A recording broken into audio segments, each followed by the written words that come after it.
తాకట్లో ఉన్న మీ బంగారాన్ని విడిపించి ఆ రోజు ఆన్లైన్ రేటుకి కొంటాం. Sharma gold company.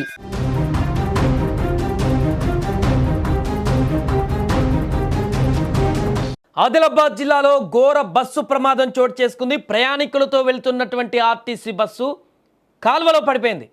సోమవారం తెల్లవారుజామున ప్రయాణికులతో వెళ్తున్నటువంటి ఆర్టీసీ బస్సు అదుపు తప్పి సమీపంలోని ఒక వాగులోకి దూసుకు వెళ్ళింది. ఉట్నూరు మండలము షాపూర్ వద్ద ఈ యొక్క ప్రమాదం జరిగింది. ఈ ఘటనలో డ్రైవర్, కండక్టర్తో సహా మొత్తం 25 మంది ప్రయాణికులు తీవ్రంగా గాయపడ్డారు. వీరిలో కొందరి పరిస్థితి అత్యంత విషమంగా ఉన్నట్లు సమాచారం. వెంటనే స్పందించినటువంటి స్థానికులు, పోలీసులు బస్సు కిటికీలు పగలగొట్టి క్షతగాత్రులను అక్కడ బయటకు తీశారు.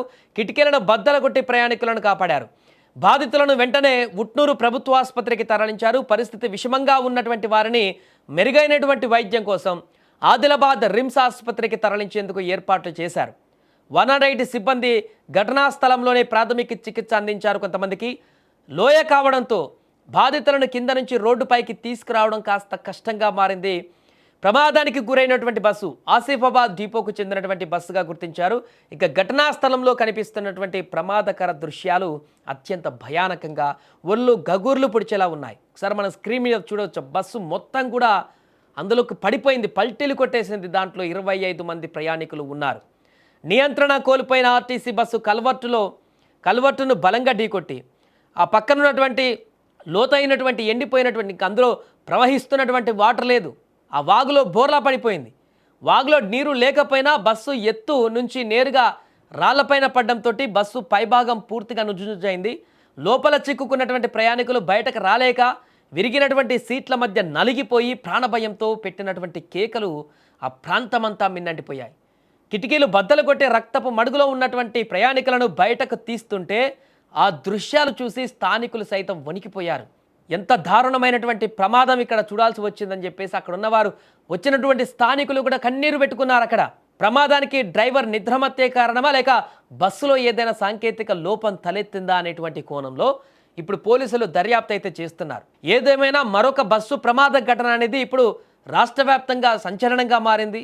ప్రయాణికులతో వెళ్తున్నటువంటి ఆర్టీసీ బస్సు గమ్యస్థానానికి చేరుస్తుంది అనుకున్నటువంటి ఆ బస్సు వారి మృత్యు శకటంగా మారినటువంటి పరిస్థితి ఏర్పడింది. ఎలాంటి ప్రాణ నష్టం ఇప్పటివరకు జరగకపోయినా కొంతమంది పరిస్థితి అత్యంత విషమంగా కనిపిస్తుంది. ఆ ప్రమాద తాలూకు దృశ్యాలు మనం చూస్తే అర్థం చేసుకోవచ్చు ఎంత దారుణంగా ఆ ప్రమాద తీవ్రత ఉందనేది కూడా. అందులో రోడ్డుపై నుంచి ఆ యొక్క కాలువలోకి, ఆ వాగులోకి పడిపోయి పల్టీలు కొట్టేసింది ఆ బస్సు. దీంతో అందులో ఉన్నటువంటి ప్రయాణికులందరూ కూడా ఉదయం కాబట్టి కొంతమంది పడుకున్న వాళ్ళు ఉన్నారు, సేద తీరుతున్న వాళ్ళు ఉన్నారు. ఆ బస్సు పడుతున్న విషయం కూడా వారికి తెలియదు, పడేంతసేపు నిద్రమత్తులో ఉంటారు. పడిన తర్వాత ఆ సీట్ల కింద అలానే ఇరుక్కుపోయారు. పల్టీలు కొట్టిన తర్వాత పడ్డ తర్వాత బయటకు వచ్చేటువంటి ఆప్షన్ కూడా లేకుండా పోయింది. కొంతమందికి ఇరుక్కుపోయారు ఆ సీట్లలో. అటువైపు వెళ్తున్నటువంటి వాహనదారులు, స్థానికులు ఆగి వెంటనే ఫటాఫట్గా అక్కడ సహాయక చర్యలు చేపట్టి అక్కడ ఉన్నటువంటి దృశ్యాలను చూసి వారు కన్నీరు పెట్టుకున్నారంటే అర్థం చేసుకోవచ్చు లోపల ఆ ప్రయాణికులు ఎంత దారుణమైనటువంటి స్థితిలో ఇరుక్కుపోయారనేటువంటి విషయాన్ని. ఏదేమైనా చేవెళ్ళ ఘటన తర్వాత ఆర్టీసీ బస్సు ప్రమాదం మరొకటి ఇంత దారుణంగా కనిపించడం అనేది ప్రయాణికులను ఒకంత భయాందోళనకు గురి చేస్తుంది. ఇప్పుడు ఆ బస్సులో ప్రయాణిస్తున్నటువంటి కుటుంబ సభ్యులందరూ కూడా మా కుటుంబ సభ్యులకి, మా వాళ్ళకి ఏమైందని చెప్పేసి పరుగులు తీస్తూ అక్కడికి వస్తున్నటువంటి పరిస్థితి ఏర్పడింది. వారి రోదనలు మిన్నంటిపోయాయి. ఆసుపత్రి ప్రాంగణం వద్ద ఒక్కొక్కరు చేరుకుంటున్నారు అక్కడికి. ఇప్పుడు తీవ్ర ఆవేదనతోటి ప్రాణాలు కాపాడుకోవడం కోసం పరిస్థితి విషమించిన వాళ్ళది రిమ్స్ ఆసుపత్రికి పరిగెడుతున్నారు ఆదిలాబాద్ దగ్గరలోని. మెరుగైన వైద్యం అందించాలంటూ కూడా ఇప్పటికీ అధికారులు కూడా అలర్ట్ అయినట్టుగా తెలుస్తుంది. ఏదేమైనా ఈ బస్సు ప్రమాదానికి సంబంధించినటువంటి పూర్తి వివరాలు అయితే మరి కాసేపట్లో వస్తాయి. పోలీసులు ఆల్రెడీ దర్యాప్తు మొదలుపెట్టారు. ఎలా జరిగిందనేటువంటి అన్ని కోణాలలో కూడా ఇప్పుడు ముందుకు వెళ్తున్నారు.